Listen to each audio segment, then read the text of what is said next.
Jessica Mendez, and I have been working with children in the city for over 20 years. And recently, I just became a vice principal in another district.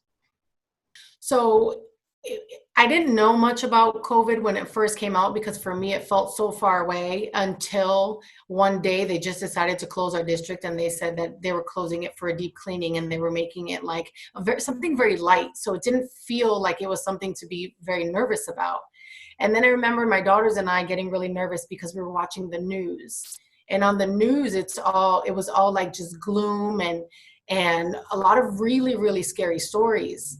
My daughter and I started to feel a little bit sick. And then I started to notice that I was having like body aches and really, really bad headaches that I couldn't get rid of. It didn't matter how much Tylenol I took, the headaches were just still there. But I didn't think anything about it because I didn't have a fever. So I just brushed off going to the doctors, and my asthma was really, really bad, but I'm a chronic asthmatic. So I'm thinking this is normal. The season's changing. This is normally what happens, until I started to get the body aches. And that's when I realized like I needed a little bit of help. I needed to see a doctor. I finally got a hold of a doctor and they did a routine checkup and they were like, you don't have pneumonia, because they did an x-ray.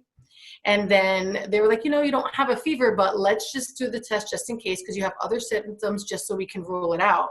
And I was really, really surprised when I got my results 2 days later that I was COVID positive.